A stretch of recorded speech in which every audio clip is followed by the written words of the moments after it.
Bienvenue à cette dévotion matinale.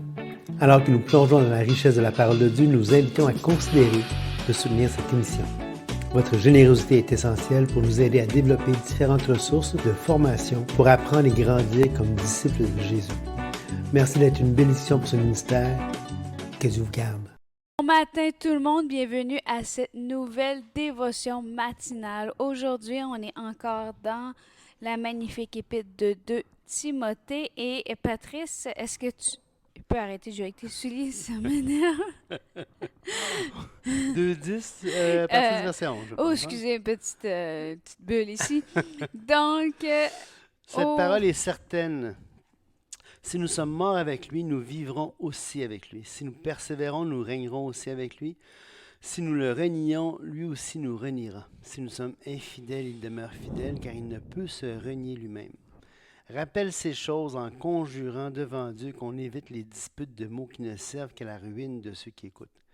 Efforce-toi de te présenter devant Dieu comme un homme éprouvé, un ouvrier qui n'a point à rougir, qui dispense droitement la parole de la vérité. Évite les discours vains et profanes, car ceux qui les tiennent avanceront toujours plus dans l'impiété, et leur parole rongera comme la gangrène de ce nombre Hyménée et Philette, qui se sont détournés de la vérité, disant que la résurrection est déjà arrivée et qui renverse la foi de quelques-uns. C'est une péricope remarquable qui rappelle la fidélité de Dieu. Dans les 3 premiers versets, on voit que la parole certaine, c'est si nous sommes morts avec lui, nous vivrons aussi avec lui.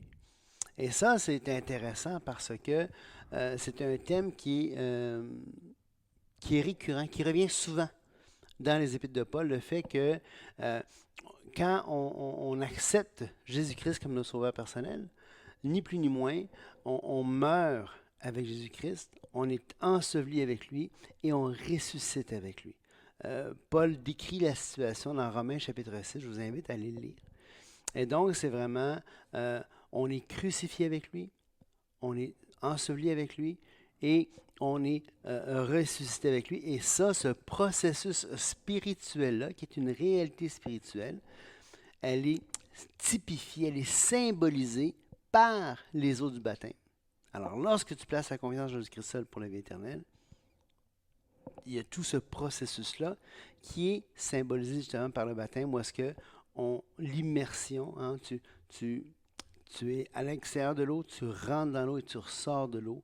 Donc, tu meurs, tu es enseveli, tu ressuscites. Amen, t'es bien parti, continue, je t'écoute. Ensuite, si nous persévérons, nous régnerons. Alors, l'idée ici, c'est que la vie future, elle est déterminée par notre vie présente. Alors, au ciel, contrairement à ce qu'on pourrait penser, tous ne seront pas égaux. Tous ne seront pas égaux.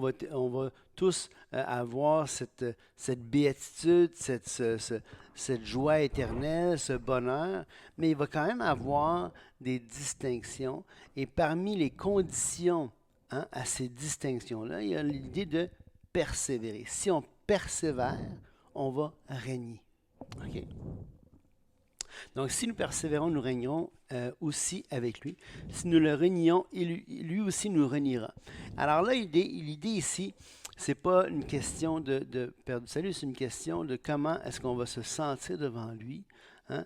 D'ailleurs, quand on a étudié ensemble l'épître de 1 Jean, on a vu l'idée que si on ne persévère pas, si on est tout croche, à son avènement, on va être couvert de honte. Et il va nous dire, non, il va pas nous dire qu'on est un bon et fidèle serviteur. Okay? Mais par ailleurs, ce qui est intéressant ici, c'est le verset suivant, le verset 13 qui dit « Si nous sommes infidèles, il demeure fidèle car il ne peut se relier lui-même. » Il ne peut pas se dire non à lui-même parce que dès lors qu'on a placé notre confiance en Jésus-Christ seul pour la vie éternelle, on est une seule plante avec lui, nous dit encore une fois Romains chapitre 6. Il ne peut pas nous renier, dans le sens nous rejeter, ça serait se renier lui-même. Et vous savez, ce passage-là, c'est un passage qui est très riche, hein, le fait de voir Dieu comme il va agir envers nous selon qui il est et non pas comment par rapport à sa fidélité. Et c'est un verset qui vient me chercher aussi dans l'application, dans le sens que j'en tire une application personnelle pour ma vie. C'est-à-dire que ce n'est pas la façon dont les gens agissent envers moi qui doivent déterminer la façon dont moi je vais agir envers eux. Pour la même raison que je veux être fidèle à moi-même. C'est-à-dire que si je suis le genre de personne qui aide quelqu'un dans le besoin, bien, quand j'ai eu besoin, si une personne n'était pas là pour m'aider, je ne vais pas lui faire payer la note. Exact. Je vais l'aider quand même quand elle va être dans le besoin. Et c'est un verset qui m'encourage à être comme ça, à cause de cette phrase-là, car il ne peut se renier lui-même.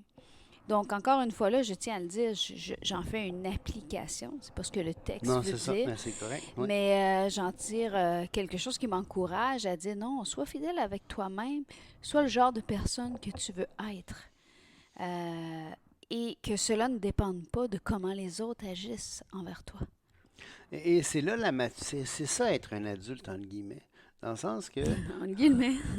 Mais ce que je veux dire, c'est que agir en adulte, pas seulement être adulte, donc avoir l'âge de raison, mais agir en adulte, c'est. T'es pas à la petite école où est-ce que tu dis ah ben c'est moi je joue plus avec toi d'abord. C'est comme on n'est pas dans cette relation où est-ce que nos interrelations dépendent de l'autre.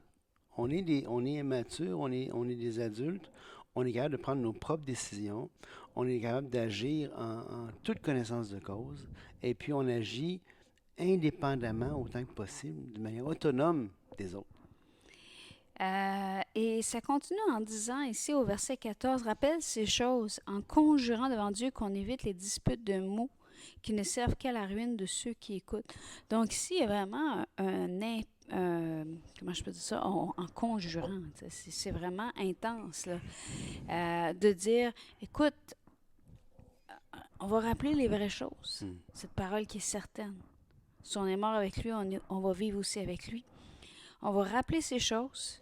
Puis on va éviter de se disputer sur ce qui est pas utile. Mais attention, ça ne veut pas dire que tu ne dois pas parler en faveur de la parole.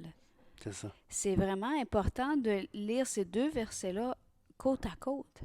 Parce que si, dans le verset 14, il est écrit « Rappelle ces choses en conjurant devant Dieu qu'on évite les disputes de mots qui ne servent qu'à la ruine de ceux qui écoutent. » Il est aussi écrit ensuite « Efforce-toi de te présenter devant Dieu comme un homme éprouvé, un ouvrier qui n'a point à rougir, qui dispense droitement la parole de la vérité. » Donc, qui doit parler en faveur de la parole de la vérité, qui doit l'enseigner avec vérité.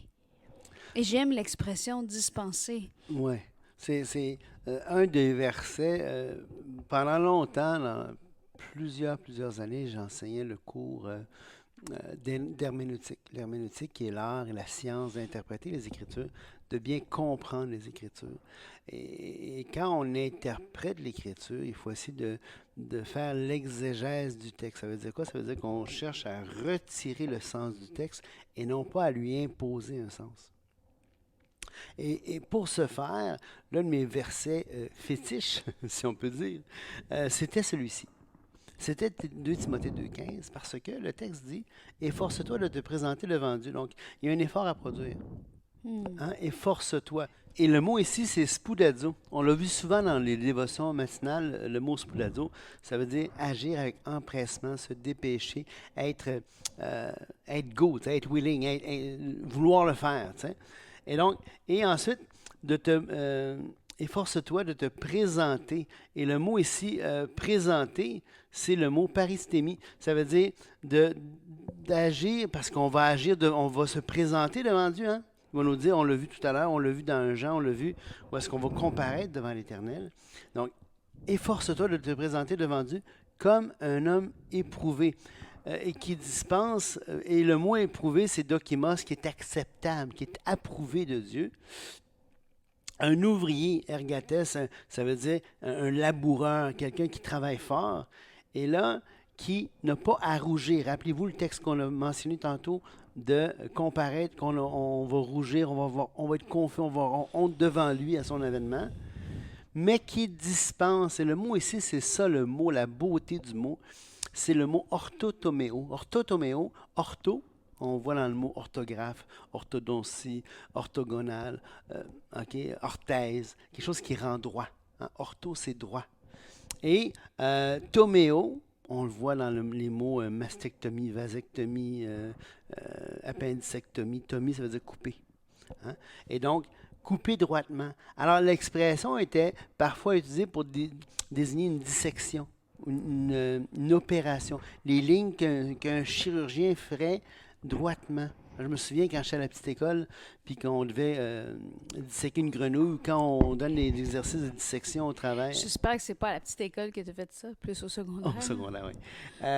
Tu sais, quand on fait la dissection du cœur ou du cerveau ou du rein avec les élèves, Julie et moi, on a un schéma, et les élèves, et on doit justement faire les coupes exactement là où est-ce qu'il faut pour qu'on puisse ressortir de la pièce, qu'est-ce qui va ressortir.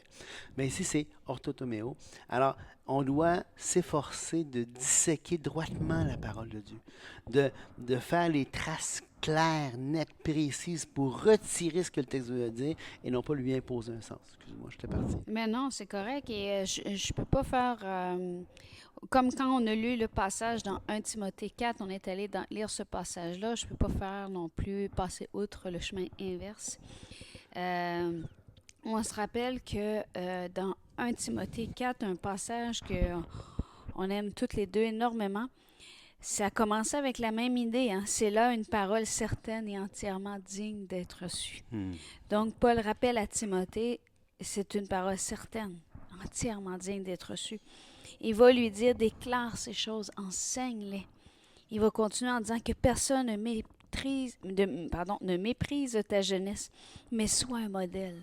Sois un modèle pour les fidèles en parole, en conduite, en amour, en foi, en pureté, jusqu'à ce que je vienne. Applique-toi, mets des efforts à la lecture, à l'exhortation et à l'enseignement. Ne néglige pas le don qui est en toi.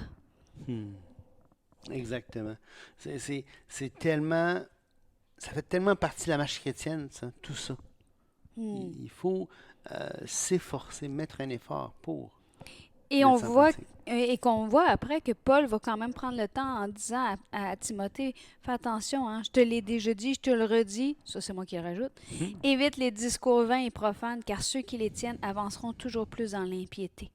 Et leur parole rongera comme la gangrène.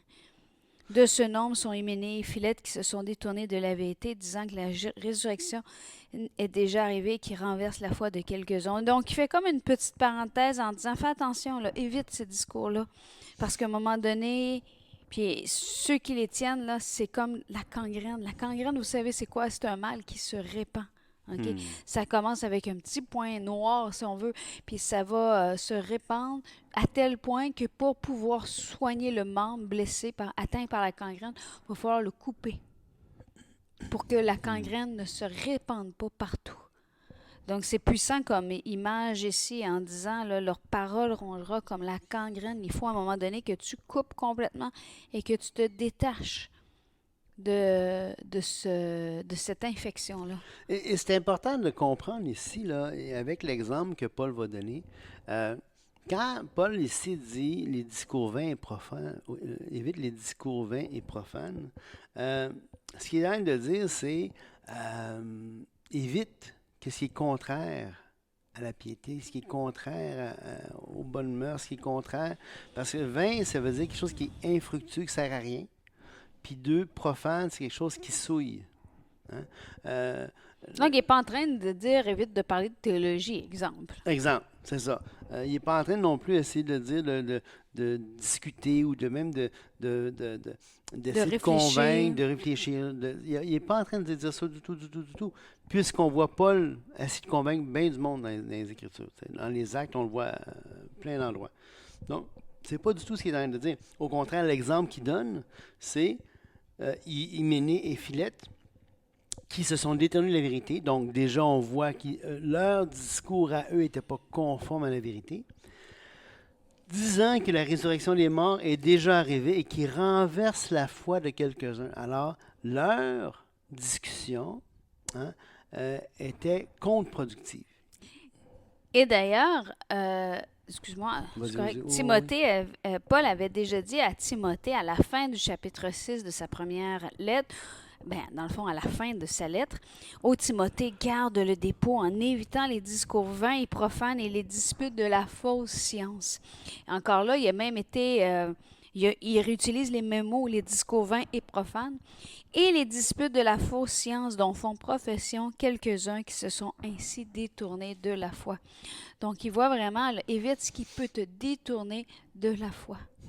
Parce Exactement. que, dans le fond, je pense que les deux lettres Oui, de Paul à Timothée sont une éloge au salut en Jésus-Christ et à l'importance d'avoir un discours qui protège les bases de la foi. absolument. D'ailleurs, c'est pas dans 1 Timothée qui dit que l'Église, c'est le fondement, la colonne de la vérité, l'appui, puis le fondement de la vérité. Euh, alors, l'Église, c'est ça. L'Église peut jamais être est jamais moins qu'une école, mais est toujours plus qu'une école. Tu sais. Donc, elle doit enseigner la réalité, elle doit enseigner la vérité. Tout à fait. Et je pense que sur ça, ça continue vraiment. Demain, on revient avec le même thème, avec une belle conjonction de coordination qui va commencer notre passage, néanmoins. Mais Néanmoins, on doit néanmoins, terminer. on doit terminer aujourd'hui et on vous souhaite une excellente journée. Soyez bénis. Au revoir.